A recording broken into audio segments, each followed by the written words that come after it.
തുരന്ന് പാതാളം വരെ കാണാമെന്നതാണ് മലമക്കാവിന്റെ ഇപ്പോഴത്തെ അവസ്ഥ. വർഷങ്ങൾക്ക് മുൻപ് ചെറിയ സ്ഥലങ്ങളിൽ തുടങ്ങിയ ചെങ്കൽ ഖനനം ഇന്ന് ഒരു നാടിനെ മുഴുവൻ ഭീതിയിലാഴ്ത്തുകയാണ്. പ്രദേശത്തെ അടയാളപ്പെടുത്തിയ കുന്നുകളെല്ലാം മാഫിയ പൂർണ്ണമായി ഇല്ലാതാക്കി കഴിഞ്ഞു. മലമക്കാവ്, ഗൂഡല്ലൂർ എന്നിവിടങ്ങളിലെ ചരിത്ര സ്മാരകങ്ങളായി കണക്കാക്കാവുന്ന 260ഓളം ഏക്കറാണ് മാഫിയ കല്ലുകളാക്കി മാറ്റിയത്. മനോഹരമായൊരു കുന്നുംപുറമായിരുന്നു. ധാരാളം ചോലകളും ജലസ്രോതസ്സുകളൊക്കെ ഉണ്ടായിരുന്നത് ഇന്ന് ഈ പരുവത്തിലാക്കിയിരിക്കുന്നു.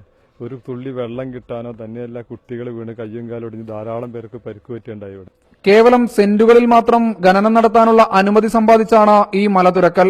അധികാരികളുടെ ഒത്താശയും തൊഴിലിന്റെ പേരിൽ നാട്ടുകാർക്കിടയിലെ ഭിന്നിപ്പ് മുതലെടുത്താണ് മറുനാട്ടുകാർ ഒരു നാടിനെ മുഴുവൻ കൊള്ളയടിക്കുന്നത്. ജോലിയുടെ പേരിൽ ഖനനത്തെ അനുകൂലിക്കുന്നവരെയും മലമക്കാവിൽ കണ്ടു. ഒരു തൊഴിൽ സംരംഭം നടത്തുക, അത് ഈ സാമ്പത്തിക പ്രശ്നം നിലനിൽക്കുമ്പോൾ തന്നെ ഇത് ചെയ്യണതാണ് ഏറ്റവും വലിയൊരു തെറ്റായിട്ടാണ് കരുതുന്നത്. പിന്നെ ഇപ്പോൾ ഈ പറഞ്ഞ പോലെ കുന്നുകൾ ഇടിച്ചെന്നൊക്കെ ഇതൊക്കെ നിരത്തി വാഴ വെച്ചിട്ടുണ്ട്, കുളമുണ്ട്, വെള്ളത്തിനൊന്നും ബുദ്ധിമുട്ടുകൾ കാണാനില്ല.